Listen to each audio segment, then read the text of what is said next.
Ok, on va choisir un bon film pour le prochain bar review de Noël.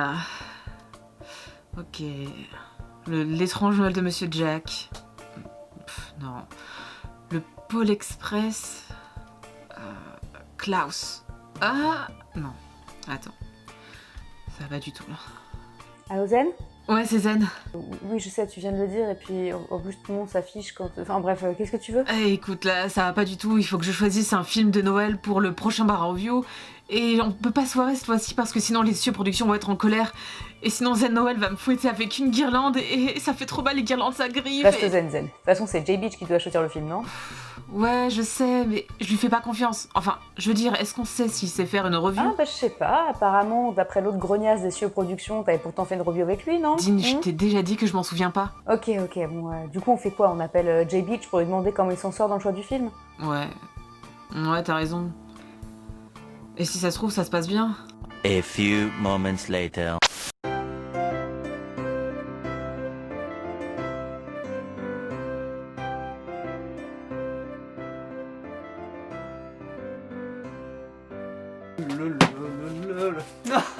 Bonjour mademoiselle, comment allez-vous ? C'est trop Noël.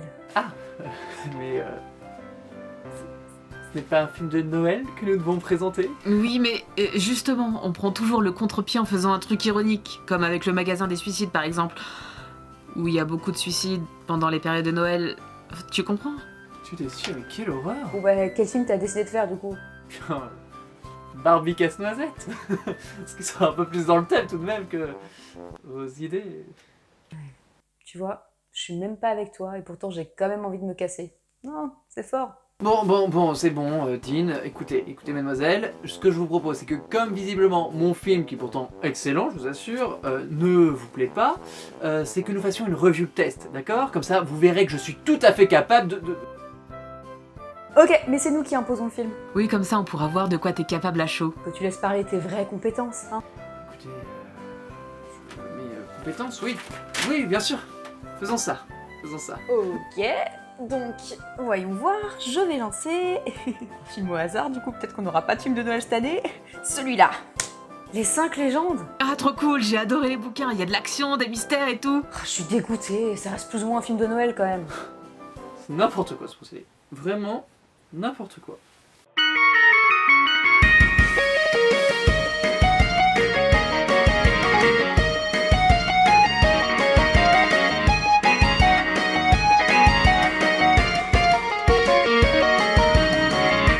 Les 5 légendes commencent donc par... Non, stop. Qu'y a-t-il, Dean ? Bah, tu peux pas commencer par reviewer le film comme ça de but en blanc. Oui, il faut donner un peu de background avant. Qui l'a réalisé, de quoi s'est inspiré. Oui, bien sûr, mais je le savais, voyons.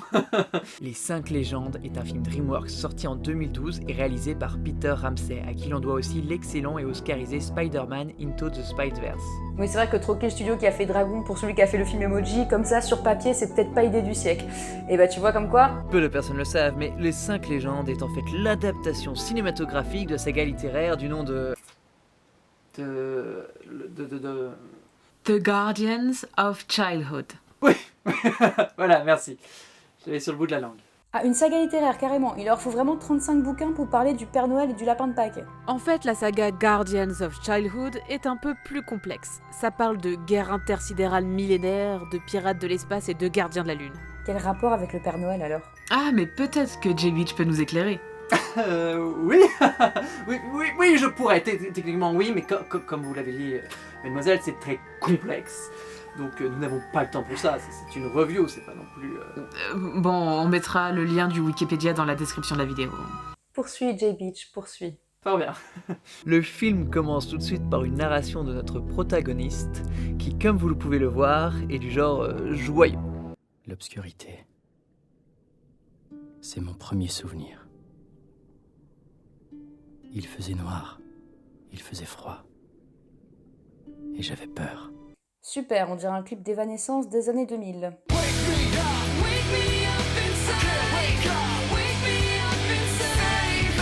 On apprend donc qu'il s'appelle Jack Frost, esprit de l'hiver, capable de manipuler le vent et la glace pour amuser les mortels, et apparemment commandé par la lune.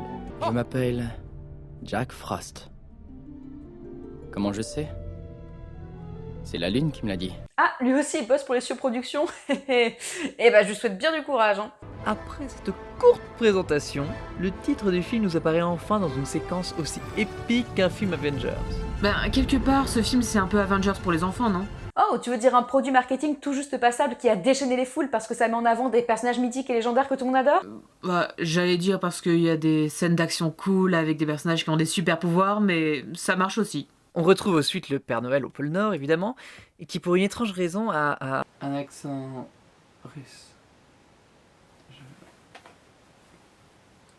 T'appelles qui là? 2 secondes, Dean, s'il vous plaît. Oh bonjour, vous êtes bien sur la messagerie du Chip Doctor.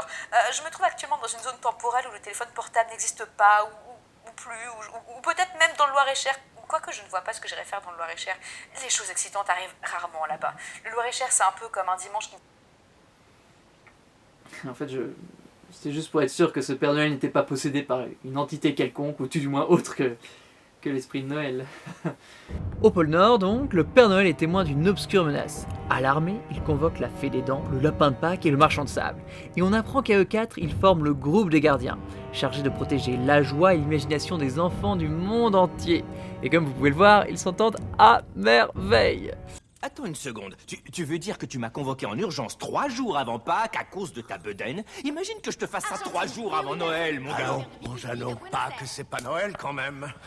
Après, pour être honnête, si moi je représentais la fête de Noël, je me la pèterais un petit peu aussi quand même. Parce que entre une collectionneuse de dents et un gros lapin... Excusez-moi. On aurait 2 mots à dire sur cette honteuse discrimination. Ouais, désolé, mais vous croyez que les dents de vos marmots, elles vont se collecter comme ça toutes seules là? Genre, elles vont pourrir sous l'oreiller et puis bonjour les odeurs, hein. Ouais, sans moi, vos gamins, ils fermeraient jamais l'œil. Vous les contestez? Moi, ça me fait pas peur une grève du sommeil. Excusez-moi, mais qui sont ces individus? Eh bien, je crois que c'est...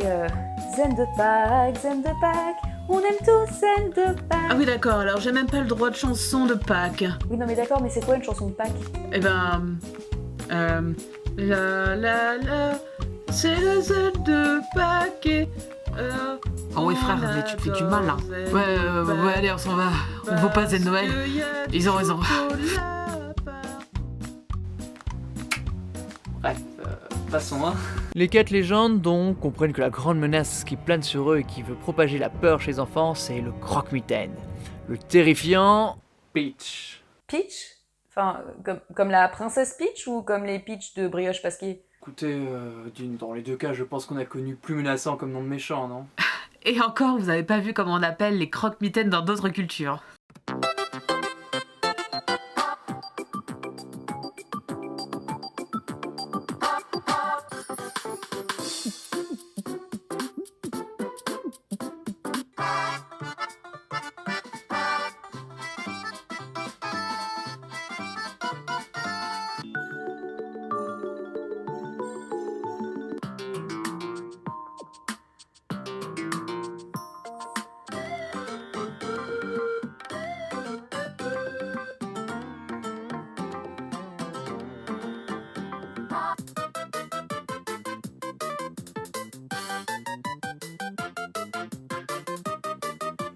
Ouais, en fin de compte, Peach, c'est pas si mal que ça. Donc, pour combattre Peach, les 4 légendes décident de se tourner vers le bonhomme de la lune pour les guider dans leur combat. C'est qui le bonhomme de la lune? D'après le livre, c'est le gardien originel. Ah, oui, d'accord, ça aurait peut-être nécessité 2 ou 3 lignes d'explication dans le scénario, ça quand même, parce que là, comme ça, j'ai plus l'impression d'être dans une chanson d'Indochine. J'ai demandé à la lune, et le soleil ne le sait pas. Je lui ai montré mes brûlures, et la lune s'est moquée de moi. Le bonhomme de la lune décide donc alors de choisir un nouveau gardien pour les aider à combattre Peach. Il s'agit bien évidemment de notre cher Jack Frost, leur dernier espoir. Ce cliché de l'ado émo des années 2000 qui se sont invisibles et mal compris et ils sont sûrs de leur coup. Après, pour sa défense, il ne fait pas que se sentir invisible. Il est littéralement invisible, vu que personne ne connaît vraiment Jack Frost, personne ne croit en lui et il ne peut pas être vu par les enfants. Il ne peut qu'interagir vite fait avec eux en leur lançant des boules de neige par exemple. Ah, mon rêve ça, d'être invisible chez des enfants mais de pouvoir quand même les maltraiter sans aucune répercussion. Ah. Après une attaque de Peach qui transforme les jolis rêves du marchand de sable en cauchemar, les gardiens kidnappent Jack pour lui expliquer l'urgence de la situation et ainsi les convaincre de les aider. Mais Jack fait encore une fois son ado rebelle et refuse de les aider parce que gna gna gna, c'est pas juste, la lune elle vous parle et pas à moi, de toute façon personne m'aime. Le Père Noël tente tout de même de le convaincre, mais sa métaphore à base de poupées russes le laisse de glace. Oh bon. Mais je viens de faire une boutade, sans même m'en rendre compte, mais je suis vraiment fait pour ce métier. Continue, s'il te plaît. Oui, pardon. C'est alors que le palais de la fée des dents se fait attaquer par Peach. Et là, vous savez ce qu'il fait alors qu'il tient tous les gardiens à sa merci? Il se lance dans un monologue. Il se lance dans un monologue. Il explique alors à ses 4 gardiens que depuis leur arrivée, il n'y a plus de place pour la peur, ce qui est terrible puisque c'est un petit peu son métier. Il utilise d'ailleurs de très belles paroles pour tenter d'amadouer notre cher Jack, qui est également en quête de reconnaissance. Attendez, stop. On est d'accord que la peur, c'est quand même super important dans le développement des enfants, non? Donc pourquoi est-ce que Peach serait pas plutôt de trouver sa place au milieu des gardiens pour apporter de temps en temps une dose de peur au milieu de toute cette joie et toute cette magie-là, hein? Est-ce que c'est encore ce genre de film où je vais être 100% du côté des méchants? Ah, attends, Dean. Le film n'est pas fini et je t'assure que ça vaut vraiment pas le coup de se battre pour lui. Peach vole donc à la fois les petites fées des dents, mais également les dents qui détiennent le pouvoir de renfermer les souvenirs des enfants. Oh, bah, ça, voyez-vous, c'est intéressant. Je pense que il est possible de faire beaucoup de dégâts en possédant autant de souvenirs, non? Ouais, on va bien voir ce qu'il va en faire.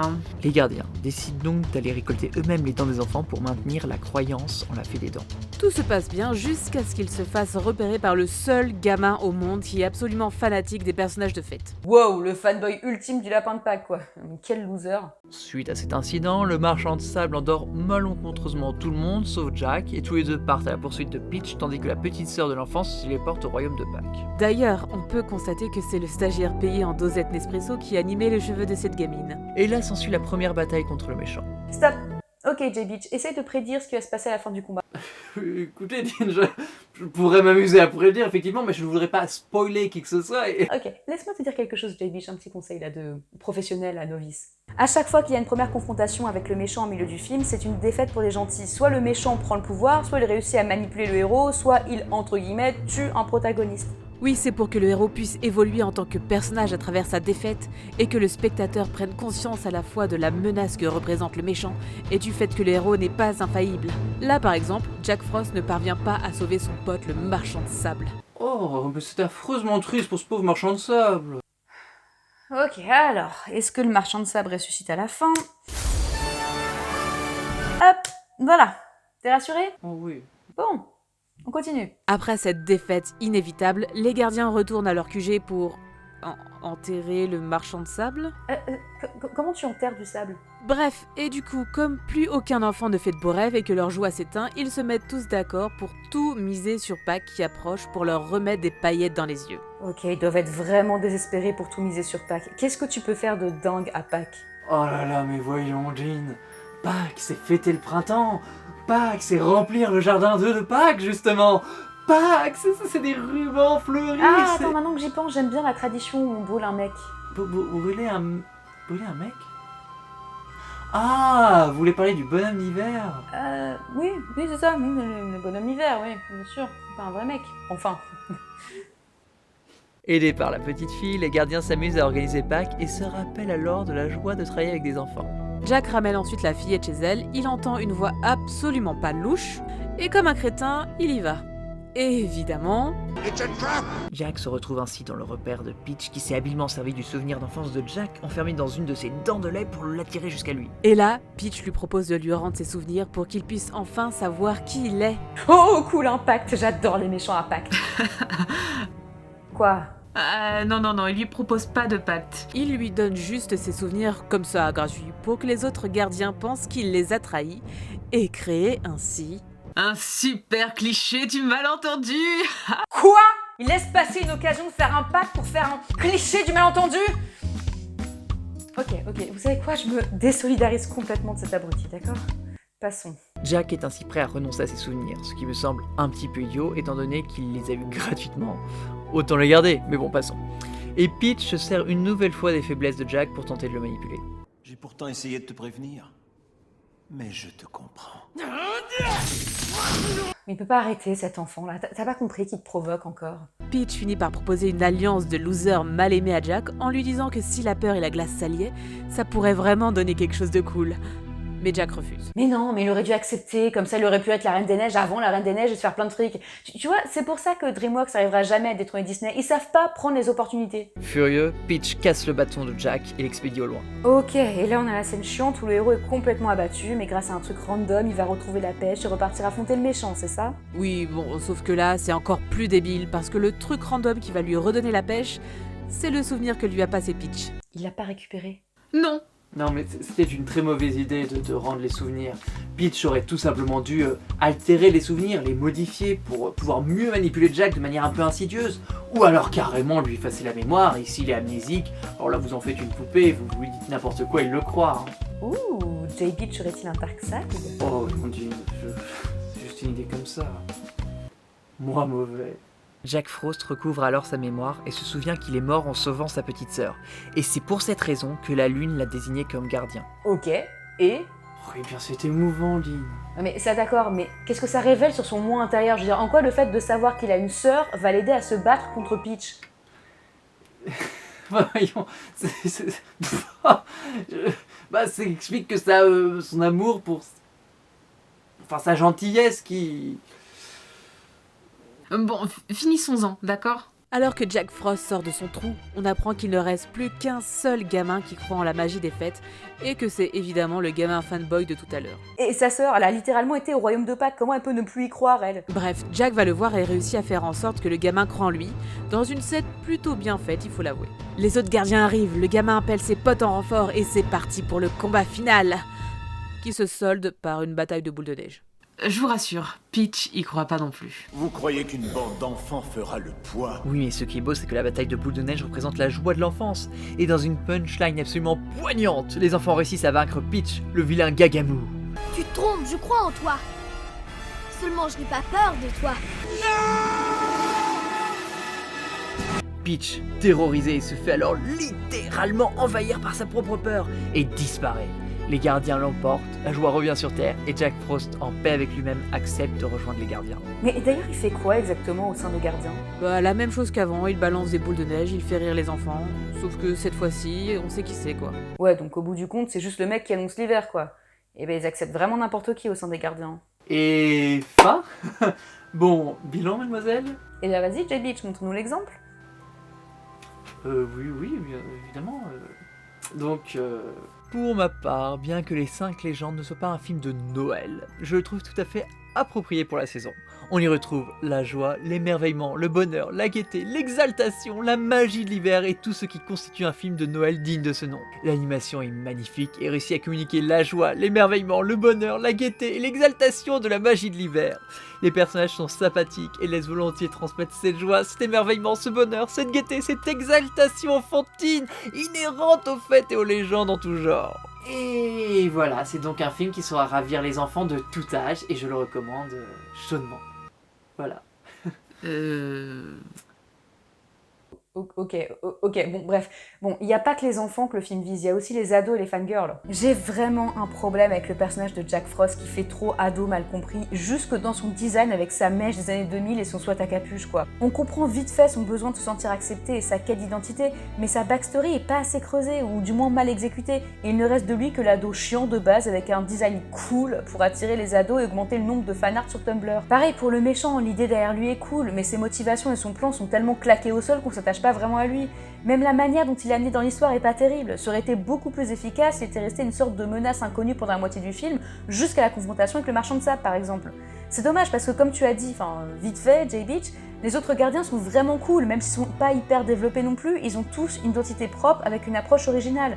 Représenter la fée des dents comme une sorte d'oiseau exotique, fallait quand même trouver l'idée. Niveau animation, je suis pas autant transportée que toi. Certains éléments sont magnifiques, genre les paysages, les grains de sable ou la noirceur de Peach, mais le design des personnages secondaires, c'est-à-dire les enfants, est vraiment bâclé, surtout les cheveux de la gamine là. Puis je parlerai même pas du scénario, tout est prévisible du début à la fin, c'est hyper mal rythmé, et puis la morale de la peur c'est mal, tuons la peur pour garder le positif, c'est quand même pas hyper sain. C'est vrai qu'il y a beaucoup de maladresse dans ce film. On comprend que la grande morale du film, c'est de se montrer plus fort que ses peurs en gardant en tête les moments de joie, mais vu comme c'est présenté, on a plus l'impression qu'ils ont juste tué le gardien de la peur. Comme t'as dit tout à l'heure, Dean, ça aurait été plus intéressant s'ils avaient réussi à contrôler Peach pour qu'il œuvre de pair avec les autres gardiens, pour faire naître de la peur, disons, saine entre guillemets, chez les enfants qui leur permettent ainsi de mieux se développer au lieu de juste éradiquer la peur. Après, il y a d'autres morales dans le film comme l'importance de garder son esprit d'enfant et aussi de conserver un côté humain dans son travail une fois adulte. Le fait qu'il faille d'abord apprendre à bien se connaître soi-même pour pouvoir ensuite s'ouvrir aux autres.